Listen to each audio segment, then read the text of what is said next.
तो आज हम लोग बात करने वाले हैं एक बहुत ही बेहतरीन मूवी के बारे में, जिस मूवी का नाम होने वाला है एक्सट्रैक्शन। और साथ ही इसके मेन लीड हैं क्रिस हेम्सवर्थ। हाँ, वही क्रिस हेम्सवर्थ जिन्होंने थॉर का रोल प्ले करा था। तो इस मूवी की शुरुआत में हम लोग देख पाते हैं कि टाइलर रेक, जो कि बांग्लादेश में है, वो यहाँ पर एक ब्रिज पर आया हुआ है जहाँ पर एक बहुत खतरनाक लड़ाई चल रही है। यहाँ पर चारों तरफ गोलीबारी चल रही थी। तब टाइलर यहाँ पर अपनी बंदूक उठाता है और यहाँ पर मौजूद जितने भी सोल्जर्स होते हैं उनको मारता हुआ आगे बढ़ने लगता है। लेकिन तभी अचानक से एक स्नाइपर जो कि यहाँ पे मौजूद था, वो टाइलर के कंधे पर गोली मारता है और यहाँ पर हम लोग देख पाते हैं कि टाइलर जमीन पर ढेर पड़ा है। लेकिन वो किसी तरह से हिम्मत कर उठता है और उसके बाद वो वापस से अपनी गन को रीलोड करने में लग जाता है। अब यहाँ से सीन शिफ्ट होकर आता है 2 दिन पहले। ये जगह थी मुंबई, इंडिया, जहाँ पर हम लोग देख पाते हैं कि एक यूवी नाम का लड़का अपने दोस्तों के साथ स्कूल से अपने घर की तरफ जा रहा होता है। अब इस बच्चे यूवी के पिता इंटरनेशनल अंडरवर्ल्ड के बहुत बड़े क्राइम लॉर्ड थे। इसी वजह से इस बच्चे को हमेशा ही प्रोटेक्शन में रहना पड़ता था। साथ ही इसके पिता अभी भी जेल में बंद थे, पर ये यूवी बिल्कुल भी उनकी बात नहीं सुना करता था। ये अपने दोस्तों के साथ इधर उधर घूमा करता था। इसी वजह से ये सबसे पहले स्कूल से निकलते ही एक कैफे में जाता है और वहाँ अपने दोस्तों के साथ चिल करने लगता है। यहाँ पर हम इस लड़के के क्रश को भी देख पाते हैं। तब इसके दोस्त इसे बोलते हैं कि शायद तुम्हें उससे बात करनी चाहिए, पर ओवी उससे जाकर बात नहीं करता। अब जब ये वापस से अपने घर पहुँचता है तो यहाँ पर इसका बॉडीगार्ड इसे उल्टा सीधा बोलने लगता है, क्योंकि उसको ओवी की बहुत ज्यादा चिंता थी। और साथ ही वो ये भी जानता था कि अगर ओवी को जरा सी भी खरोच आई तो इसके पिता इसे नहीं छोड़ने वाले। इसीलिए वो ओवी को इसके पिता के बारे में याद दिलाता है और इससे बोलता है कि आगे से कभी भी बाहर जाना तो अपना ध्यान रखना। अब इस बंदे का नाम साजू था और हम लोग देख पाते हैं कि ये पहले एक पैरा कमांडो ऑफिसर रह चुका था। अब वो भी यहाँ पर साजू के सामने तो उसकी बात को मान गया था, पर रात में हम लोग देख पाते हैं कि वापस से वो साजू को बिना बताए अपने दोस्तों के साथ निकल जाता है। अब ये लोग पहुंचते हैं एक बार में, क्योंकि वहाँ पर वो लड़की भी आई हुई थी जो कि इसका क्रश थी। इसके दोस्त वापस से इसे फोर्स करने लगते हैं कि ये जाकर उससे बात करे, पर ओवी अभी भी इस चीज के लिए बिल्कुल भी नहीं मान रहा होता। इसी वजह से इसके दोस्त इसे बाहर लेकर चले जाते हैं और इसे स्मोकिंग करवाने का ट्राई करते हैं। यूवी और उसका दोस्त स्मोकिंग करने ही वाले थे कि इतने में ही यहाँ पर 2 नकली पुलिस वाले पहुंच जाते हैं, जो कि यूवी के दोस्त को गोली मारकर यूवी को अपने साथ पकड़कर ले जाते हैं। अब बाद में हमें ये पता चलता है कि ये लोग किसी और के नहीं बल्कि आमिर आसिफ के आदमी हैं, जो कि बांग्लादेश का एक बहुत बड़ा डॉन है। अब क्योंकि यूवी महाजन बहुत बड़ा आदमी था, इसी वजह से ये बात बहुत जल्दी फैल जाती है कि यूवी महाजन किडनैप हो चुका है। और अब जब ये बात इसके पिता तक पहुंचती है तो ये साजू के ऊपर बहुत ज्यादा गुस्सा करने लगते हैं। और अब यहाँ पर ये इसे धमकी देते हुए कुछ भी कर यूवी को वापस लाने को बोलते हैं, और अगर ये ऐसा नहीं करता है तो इसकी पूरी की पूरी फैमिली ही खतरे में आ जाएगी।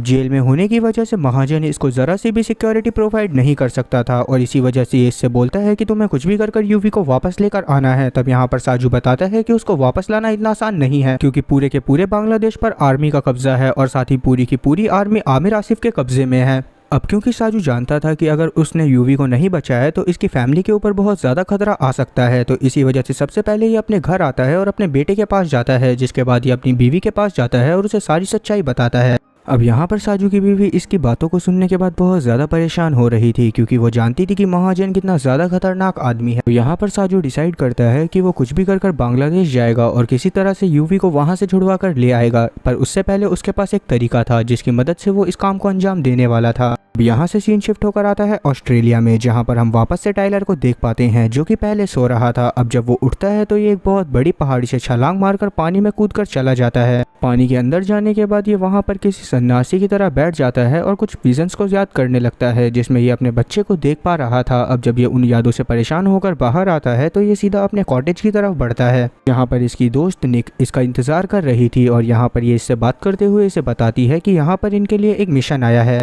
अब यहाँ पर निक टाइलर को यूवी के बारे में सब कुछ बताती है कि एक इंडियन माफिया डॉन के बेटे को किसी ने किडनैप कर लिया है और वो बच्चा अभी ढाका में है। जवाब में टाइलर इसे बोलता है कि अगर ऐसी बात है तो गैस्पर को ये काम सौंप दो, वो बड़े आराम से इस काम को कर लेगा। पर निक बोलती है कि इस काम को तुम्हें ही करना पड़ेगा, क्योंकि वो एक लड़के का मामला है जो कि एक छोटा बच्चा है, और साथ ही इस काम को करने के हमें बहुत अच्छे खासे पैसे मिलने वाले हैं। इस बात को सुनने के बाद टाइलर इस चीज़ के लिए मान जाता है और हम लोग देख पाते हैं कि ये लोग उस जगह के लिए रवाना हो जाते हैं जहाँ पर इन्हें पहुँचना था। अब आगे हम लोग देख पाते हैं कि सबसे पहले ये दोनों पहुंचते हैं साजू के एक आदमी के पास, जो कि इन्हें ओवी, उसके पिता और साथ ही उस लोकेशन के बारे में हर चीज़ बताने लगता है जहां पर ओवी किडनैप्ड है। और साथ ही ये लोग प्लान बनाते हैं कि ये सबसे पहले उन किडनैपर के पास जाएंगे और उन्हें बोलेंगे कि हमारे पास पैसे हैं और बस तुम्हें यूवी को हमें सौंपना है, जिसके बाद हम तुम्हें वो पैसे दे देंगे। इस बात को सुनने के बाद टाइलर इस चीज़ के लिए मान जाता है। अब आगे हम लोग देख पाते हैं कि यहाँ पर टाइलर को साजू का आदमी बताता है कि यूवी को लेने के बाद तुम्हें एक लोकेशन पर पहुँचना है जहाँ पर एक बोट खड़ी होगी और वही बोट तुम्हारा एक्सट्रैक्शन पॉइंट है, मतलब कि तुम उसकी मदद से ही उस देश से बाहर निकल पाओगे। अब इसके बाद टाइलर इस चीज़ के लिए मान जाता है और ये सीधा उसी जगह पर पहुंच जाता है जहां पर बांग्लादेश में यूवी को किडनैप कर रखा हुआ था। तब ये वहां की गलियों में जाने के बाद सबसे पहले एक रेस्टोरेंट में बैठता है और किडनैपर को फोन करता है। आगे थोड़ी देर में हम लोग देख पाते हैं कि इस तक कुछ किडनैपर आते हैं जो कि इसके चेहरे के ऊपर एक कपड़ा डालकर इसको गाड़ी में बिठाते हुए अपने साथ लेकर चले जाते हैं और साथ ही वो लोग इसके हाथ भी बांध देते हैं। अब यहाँ पर हम लोग ये भी जान पाते हैं कि यहाँ पर पहले से ही टाइलर और निक ने अपनी एक बहुत अच्छी प्लानिंग कर रखी थी, जिसमें इन्होंने बांग्लादेश में पहले से ही यहाँ पर अपने बहुत सारे आदमी बिठा रखे थे जो कि उन किडनैपर को धीरे धीरे मार रहे थे। अब वो लोग बार बार टाइलर से उन पैसों की डिमांड करे जा रहे थे, पर टाइलर इन्हें सबसे पहले यही बोलता है कि मुझे कुछ भी कर सबसे पहले ओवी को देखना है। पर बाद में वो किडनैपर इस चीज के लिए नहीं मान रहे होते। इसको देखते हुए यहाँ पर एक किडनैपर टाइलर के सर पर बंदूक तान देता है और ये चीज देखते हुए टाइलर भी बिल्कुल भी नहीं घबरा रहा था, क्योंकि वो पहले से ही चाहता था कि वो किसी मिशन के दौरान मारा जाए। उसे जीने का शौक बिल्कुल भी नहीं था, इसी वजह से वो जरा सा भी नहीं घबराता। अब यहाँ पर वो आदमी इसके सर पर बंदूक रखे हुए उसे चला देता है, पर यहाँ पर टाइलर अभी भी बिल्कुल भी नहीं डरा था।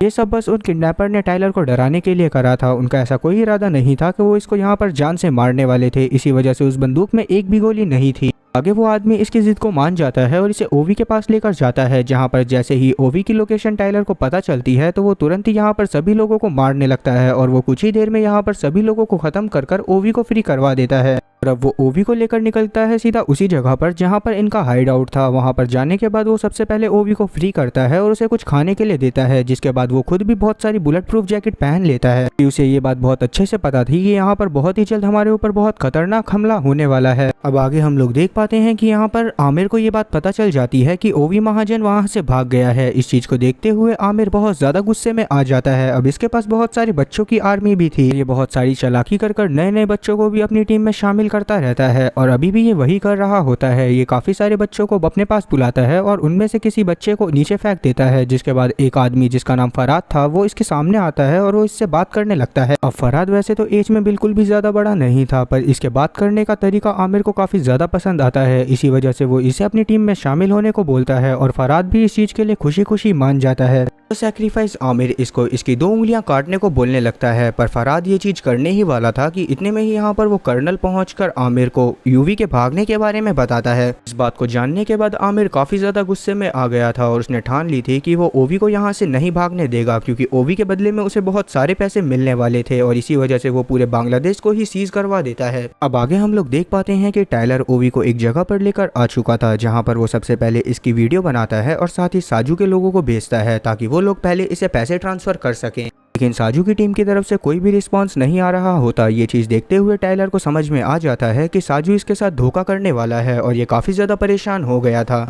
आगे टाइलर निक को इस बारे में सब कुछ बताता है और तुरंत ही ये लोग बोट के पास जाने के लिए तैयार हो जाते हैं। पर बोट के पास हम लोग देख पाते हैं कि अचानक यहाँ पर कुछ लोग आते हैं और बोट में मौजूद लोगों को जान से मार देते हैं। ये चीज निक को भी पता चल जाती है, इसी वजह से वो टाइलर को थोड़ी देर होल्ड करने को बोलती है। अब वो पुलिस वाले थे जो कि बांग्लादेश की पुलिस के ऑफिसर्स थे और उन्होंने ही बोट पर हमला करा था। अब क्योंकि उधर की तरफ पे पुलिस आ गई थी तो इसी वजह से टाइलर ओवी के साथ उस बोट पर नहीं जा सकता था। इसी वजह से वो पास में ही एक जगह पर छुप जाता है।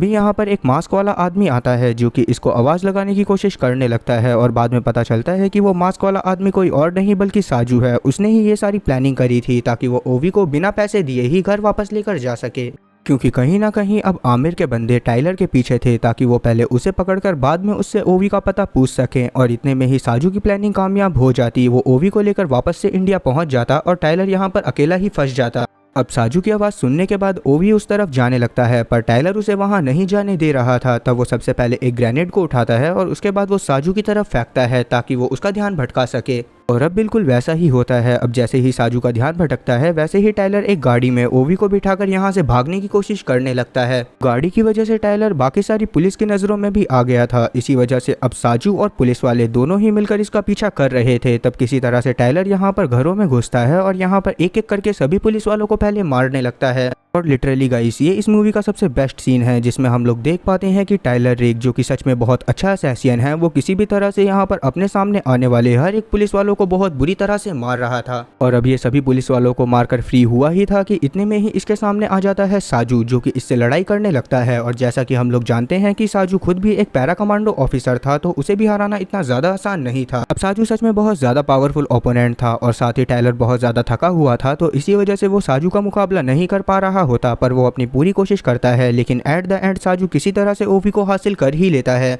और अब वो ओवी को लेकर थोड़ी देर तक आगे बढ़ा ही था और उसे समझा रहा था कि ये लोग किस तरह से बांग्लादेश से निकलने वाले हैं कि इतने में ही पीछे से टाइलर एक ट्रक को लाकर साजू को ठोक देता है और उसके बाद वो वापस से ओवी को अपने साथ लेकर जाने लगता है। अब जैसा कि साजू ने सोचा था कि टाइलर की पहचान सामने आते ही सभी लोग टाइलर के पीछे पड़ जाएंगे और खुद आमिर भी, तो इसी वजह से आगे बिल्कुल वैसा ही होता है। आमिर सभी लोगों में टाइलर की फोटो को बंटवा देता है और जल्द से जल्द उसे ढूंढने के लिए बोलता है। और दूसरी तरफ हम लोग टाइलर और ओवी को देख पाते हैं जो कि एक कंस्ट्रक्शन एरिया में आकर छुपे हुए थे। और यहाँ पर ओवी सबसे पहले टाइलर की मरहम पट्टी करने लगता है क्योंकि सच में टाइलर के बहुत ज्यादा चोट लग गई थी। ओवी को इस तरह से पट्टी करते देख टाइलर को कुछ याद आ जाता है और वो बहुत आराम से ओवी को देखने लगता है। लेकिन इतने में ही यहाँ पर इसे निक का कॉल आता है जो कि इसे बताती है कि हमें अभी भी पैसे नहीं मिले हैं, तो इसी वजह से ये मिशन यहीं पर खत्म होता है। उस बच्चे को उन्हीं लोगों को सौंप दो और या फिर उसे वैसे ही छोड़कर यहाँ पर वापस आ जाओ ताकि तुम्हारी जान बच जाए, क्योंकि उन लोगों ने हमें धोखा दिया है। टाइलर अब इस चीज से मना कर देता है। वो बोलता है कि मैं कुछ भी कर ओवी की जान बचाऊंगा और इसे वापस इसके घर तक पहुंचाऊंगा क्योंकि ये बच्चा मुझे काफी ज्यादा पसंद है। न बोलकर टाइलर कॉल काट देता है। और दूसरी तरफ हम लोग साजू को देख पाते हैं जो कि खून में लथपथ एक जगह पर पहुंचा था। सबसे पहले वो अपने शीशे को देखते हुए वहां पर अपनी नाक को सही करता है और उसके बाद वो वापस से टाइलर को ढूंढने की प्लानिंग करने लगता है। साथ ही इसे अपने घर वालों की भी बहुत ज्यादा चिंता हो रही थी, तो इसी वजह से सबसे पहले वो अपनी बीवी को कॉल करता है और उसे बोलता है कि अगर 12 घंटे के अंदर मेरा कॉल ना आए तो तुम मेरे बेटे और मेरे सारे पैसे को लेकर यहाँ से कहीं पर चले जाना।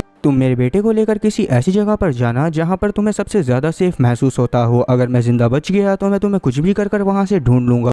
बात को सुनने के बाद ये काफी ज्यादा परेशान हो गई थी, पर यहाँ पर साजू इसे परेशान ना होने को बोलता है। और आगे हम लोग टाइलर और ओवी को देख पाते हैं जो कि उस कंस्ट्रक्शन वाले एरिया से बाहर निकल रहे थे। तभी यहाँ पर इन लोगों को रोकने के लिए कुछ लोग पहुंच जाते हैं, जिन्हें देखने के बाद यहाँ पर टाइलर सबसे पहले इनके ऊपर हमला करने वाला था, लेकिन बाद में इसकी नजर पड़ती है कि वो सभी तो बहुत छोटे छोटे बच्चे हैं और ये वही बच्चे थे जिन्हें अभी कुछ समय पहले आमिर ने अपनी टीम में शामिल करा था, मतलब कि फरहाद और उसकी बाकी सारी चिल्लर पार्टी। इस चीज को देखते हुए टाइलर उनके ऊपर फायरिंग नहीं करता। सबसे पहले वो उनके क्लोज जाता है और उसके बाद उनसे गन छीनकर उनके एक एक थप्पड़ मारकर उन्हें यहाँ से भगाने की कोशिश करने लगता है। आगे जब वो टाइलर के ऊपर ज्यादा चढ़ रहे होते हैं तब टाइलर यहाँ पर ओवी को लेकर एक गटर के पास चला जाता है, जिसके बाद वो निक को कॉल कर बोलता है कि गैस्पर को मेरी मदद करने के लिए भेजो, वो जरूर मेरी मदद करने के लिए आएगा। और अब अगले ही सीन में हम लोग देख पाते हैं कि गैस्पर इनकी मदद करने के लिए पहुंच गया है, जिसके बाद वो सबसे पहले टाइलर और ओवी को अपनी गाड़ी में बिठाकर सीधा अपने घर में लेकर चला जाता है, जहाँ पर वो इन लोगों को खाना देता है और साथ ही इनकी मरहम पट्टी भी करता है। अब वहीं हम लोग आमिर को देख पाते हैं जिसके पास फरहाद अपनी एक कटी हुई उंगली भेजता है, क्योंकि वो कहीं ना कहीं टाइलर को रोकने में नाकामयाब हो गया था। इस चीज को देखते हुए इसको समझ में आ जाता है कि शायद फरहाद एक बहुत ज्यादा लॉयल बंदा है। तो आमिर फरहाद को कॉल करता है और उसे अपनी टीम में शामिल कर लेता है। ये लोग ओवी को ऊपर वाले कमरे में छोड़कर उसे वहां पर सुलाने के बाद दोनों नीचे आ जाते हैं, जहां पर इन दोनों की बातों से हम लोग जान पाते हैं कि पहले के टाइम पर टाइलर की भी एक बहुत खुशहाल फैमिली हुआ करती थी, जिसमें इसकी एक बीवी और एक बेटा शामिल था। पर जब इसका बेटा 6 साल का हुआ तभी उसे कैंसर हो गया और उस बीमारी का क्योंकि कोई इलाज नहीं था, तो इसी वजह से टाइलर बहुत ज़्यादा डिप्रेस्ड हो गया और वो अपने बेटे को ऐसे मरते हुए नहीं देख सकता था। इसी वजह से जब डॉक्टर से इसे पता चला कि इसका बेटा अब कुछ ही समय में मर जाएगा, तो ये डिप्रेशन के कारण वहाँ से भाग गया, क्योंकि ये नहीं चाहता था कि ये अपने बेटे को अपनी आंखों के सामने मरता हुआ देखे। और इसे इस चीज़ का रिग्रेट सबसे ज़्यादा होता है कि क्यों ये अपने बेटे के आखिरी समय में उसके पास नहीं था, क्योंकि इसका बेटा भी इससे बहुत ज़्यादा प्यार करा करता था। तब यहाँ पर गैस्पर इसे समझाने लगता है। अब आगे हम लोग देख पाते हैं कि गैस्पर की बातों से ये पता चलता है कि इसने आमिर के लोगों के साथ एक डील साइन करी है कि अगर ये ओवी को मार देंगे तो यहाँ पर वो इन्हें मालामाल कर देगा। अब गैस्पर ने ये बात टाइलर को इस वजह से बताई थी क्योंकि उसे लगा था कि शायद टाइलर इस चीज़ में उसकी मदद करेगा, लेकिन जैसे ही टाइलर को ये बात पता चलती है तो वो बहुत ज़्यादा गुस्से में आ जाता है और वो गैस्पर के ऊपर हमला कर देता है। लेकिन गैस्पर भी कम नहीं था और साथ ही टाइलर का एक हाथ भी टूटा हुआ था, तो इसी वजह से गैस्पर इसके ऊपर बहुत ज़्यादा भारी पड़ता है और वो इसको जान से मारने ही वाला था कि नीचे का शोर शराबा सुनकर ओवी की नींद खुल जाती है। और अब वो भागता हुआ आता है और सीधा गैस्पर की छाती पर एक गोली मारता है, जिस वजह से गैस्पर वहीं पर ढेर हो जाता है। अब यहाँ पर हम लोग देख पाते हैं कि एक मर्डर करने के बाद ओवी बहुत ज़्यादा परेशान फील कर रहा था। तब टाइलर यहाँ पर इसे सबसे पहले संभालता है और इसके बाद ये सोचने लगता है कि आखिरकार अब ये अकेले बांग्लादेश से कैसे निकलेगा। तभी इसे साजू के बारे में याद आता है और ओवी भी इसे बताता है कि साजू सच में एक बहुत अच्छा इंसान है। ये सारी चीज़ें सुनने के बाद टाइलर एक प्लान बनाता है और उसके बाद वो साजू को फ़ोन कर उससे मदद मांगता है, जिसके बाद साजू भी इस चीज़ के लिए मान जाता है, क्योंकि उसका भी यही मिशन था कि उसे कुछ भी कर ओवी को अपने साथ इंडिया वापस लेकर जाना था।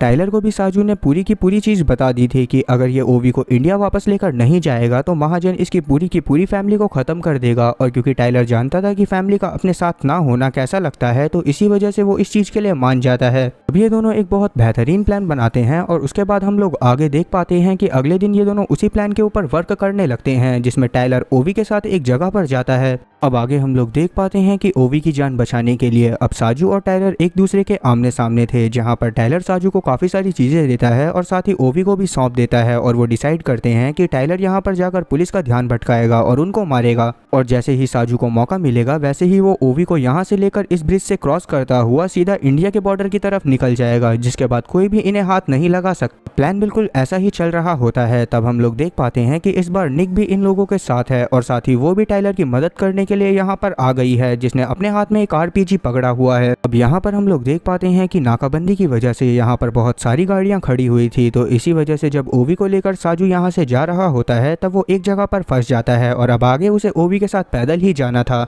तो इसी वजह से वो एक बंदूक को उठाता है और ओवी के साथ नीचे उतरता है, लेकिन तभी एक पुलिस वाले की नज़र इन पर पड़ जाती है और अब वो इनके पीछे आने ही वाला था कि इतने में ही यहाँ पर साजू तुरंत ही उन दोनों के ऊपर फायरिंग करने लगता है और जिसके बाद वो यहाँ पर सभी पुलिस वालों को मार देता है। और अब ये वही ब्रिज था जिसको हमने मूवी की शुरुआत में देखा था, मतलब कि ये इस मूवी का लास्ट सीन है। अब आगे हम लोग देख पाते हैं कि आमिर का एक हेलीकॉप्टर भी इस ब्रिज की तरफ आ रहा होता है, जिसे जैसे ही निक देखती है वैसे ही वो उसे अपने आरपीजी से उड़ा देती है कि ये लड़की सिर्फ अखियों से नहीं बल्कि हथियों से भी गोली मारती है। तभी यहाँ पर अचानक से बाहर आता है टाइलर, जो कि अभी भी जख्मी था और वो यहाँ पर जितने भी पुलिस वाले इसके सामने आ रहे थे उन्हें गोलियों से भूने जा रहा था। साजू भी प्लान के अकॉर्डिंग धीरे धीरे पुलिस वालों को मारता हुआ ओवी के साथ आगे बढ़ रहा था, लेकिन अचानक से ही इसके खोपड़े पर एक गोली आकर लगती है, जो कि किसी और ने नहीं बल्कि उसी कर्नल ने मारी थी जो कि आमिर के साथ मिला हुआ था। अब आगे ये कर्नल निशाना लगाता हुआ टाइलर के कंधे पर भी गोली मार देता है और अब ये वही सीन है जिसको हमने मूवी की शुरुआत में देखा था। अब आगे हम लोग देख पाते हैं कि टाइलर उठता है और अपनी गन को वापस से रिलोड कर लेता है। दूसरी तरफ निक भी सभी पुलिस वालों को मारे जा रही थी ताकि वो टाइलर का रास्ता खाली कर सके और अब उसे तलाश थी उस स्नाइपर की जो कि छुपकर गोली मार रहा था। और अब जैसे ही इसकी नजरों में वो कर्नल आता है वैसे ही ये तुरंत ही उसके सर पर हेडशॉट बजा देती है। यहाँ पर आगे हम लोग देख पाते हैं कि टाइलर बहुत ज्यादा जख्मी था और वो मरने ही वाला था कि इतने में ही यहाँ पर इसके पास ओवी आता है जो कि इसको हिम्मत देने लगता है। तब यहाँ पर टाइलर बोलता है कि तुम जल्द से जल्द इस ब्रिज को क्रॉस कर लो, यहाँ आगे मेरी टीम तुम्हें मिल जाएगी जो कि तुम्हें सेफली तुम्हारी जगह पर छोड़ देगी। अब इस बात को सुनने के बाद ओवी और ज्यादा परेशान होने लगता है, पर टाइलर इसे सहानुभूति देता हुआ खड़ा होता है और वापस से पुलिस वालों को मारने लगता है और अब वो ओवी को किसी तरह से सेफली उस ब्रिज के पार पहुंचा देता है। लेकिन इतने में ही यहाँ पर पीछे से इसके गर्दन पर एक गोली आकर लगती है जो कि किसी और ने नहीं बल्कि फरहाद ने चलाई थी और इस चीज को देखते हुए ये काफी ज्यादा परेशान हो जाता है। अब यहाँ पर ये कुछ रिएक्ट कर ही पाता कि इतने में ही यहाँ पर इसकी बॉडी तुरंत ही उस ब्रिज से नीचे गिर जाती है और सीधा पानी के साथ बहती हुई चली जाती है। आगे हम लोग देख पाते हैं कि ओवी तुरंत ही निक के पास पहुंचता है, जहां पर निक इसे अपने चॉपर में बिठाती है और इसके बाद सीधा इसे इसके घर पर छोड़ देती है।